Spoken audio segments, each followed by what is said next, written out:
जिल्हा प्रशासनाच्या वतीने नेहरू युवा केंद्र म्हणजे माय भारत केंद्र आणि जिल्हा क्रीडा अधिकारी कार्यालयाकडून आपल्या सर्वांचे स्वागत करते। दरवर्षी आपल्याकडे 8 मार्च जागतिक महिला दिनानिमित्त वेगवेगळे कार्यक्रमांचं आयोजन केलं जातं। तसे यावर्षी केंद्र शासनाचं जे स्पोर्ट्स अथॉरिटी ऑफ इंडिया आहे, साई आहे, त्यांच्यामार्फत आंतरराष्ट्रीय महिला दिनानिमित्त अस्मिता या हेड अंतर्गत अस्मिता या महिलांसाठीचं एक वेगळं हे दिलेलं आहे। त्याच्या अंतर्गत वेगवेगळ्या क्रीडा स्पर्धांचं ॲथलेटिक्समधल्या 3 इव्हेंटचं आयोजन करण्याचे निर्देश प्राप्त झालेले आहेत।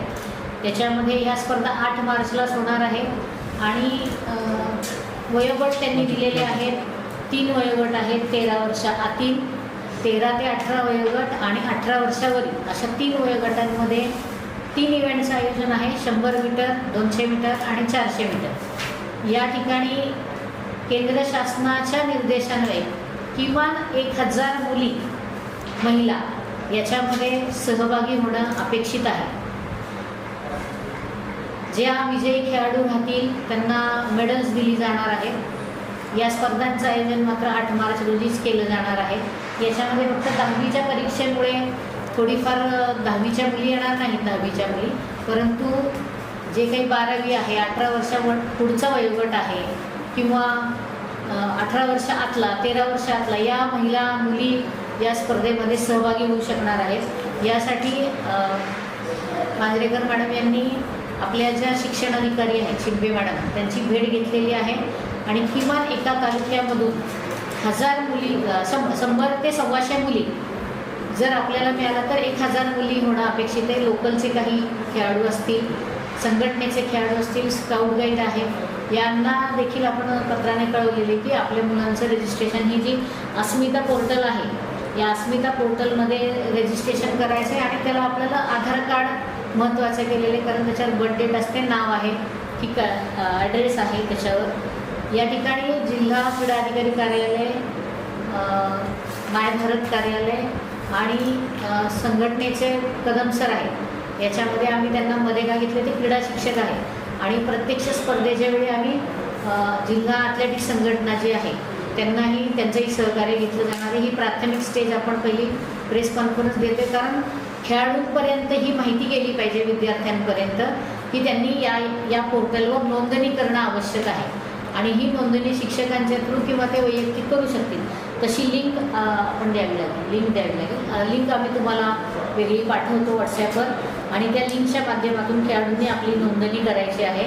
आणि ज्याप्रमाणे खेलो इंडिया ही स्कीम आहे केंद्र शासनाची, त्याचप्रमाणे फिट इंडिया ही महिलांसाठीची जी व्यापक कल्पना आहे ती याच्यामधनं सुरू केलेली आहे। या स्पर्धेमध्ये जे खेळाडू असणार त्यांना सगळ्यांना सहभाग प्रमाणपत्र दिलं जाणार आहे, मेडल्स दिली जाणार आहेत विनर्सना। औद्योगिक प्रशिक्षण केंद्र, NSS, NCC, विविध शाळा, महाविद्यालय, महिला आर्थिक विकास महामंडळ यांच्या ज्या काही संस्था आहेत या सगळ्यांना याच्यामध्ये आम्ही सहभागी होण्यासाठी सांगणार।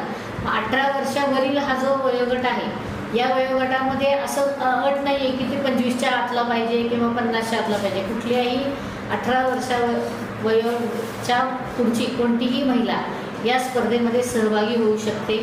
त्याच्यामध्ये आपलं प्रावीण्य दाखवू शकते की सिनियर खेळाडूसुद्धा याच्यात येऊ शकतील, जेणेकरून एक संधी, स्पर्धा खेळण्याची एक संधी, 100 मीटर, 200 मीटर आणि 400 मीटर या इव्हेंटमध्ये खेळण्याची एक संधी मुलींना, महिलांना मिळणार आहे 8 मार्चच्या जागतिक दिनानिमित्त। आणि याचं बक्षीस समारंभही त्याच दिवशी होईल। आमचं एक असं एक हे असणार आहे की माननीय जिल्हाधिकारी महोदया तृप्ती मॅडम या कार्यक्रमाच्या उद्घाटनाला आणि क्लोजिंगला त्याही एक महिला आहेत आणि आपले ॲडिशनल कलेक्टर महिला आहेत, डेप्टी कलेक्टर आरती देसाई मॅडम आहेत, आणखी 2-3 महिला अधिकारी आहेत, वराळे मॅडम वगैरे। या सगळ्यांनाही आम्ही या ठिकाणी बोलावणार आहोत स्पर्धेच्या निमित्तानं। महिला म्हणून त्यांचाही सहभाग आम्हाला अपेक्षित आहे। स्पर्धेत सहभाग घेतला तर छानच, परंतु बक्षीस समारंभ, महिला दिन आहे, त्यांचाही सत्कार उच्च पदस्थ अधिकारी, महिला अधिकारी म्हणूनही त्यांचा एक सत्कार छोटासा आम्ही त्या ठिकाणी आयोजित करणार आहोत।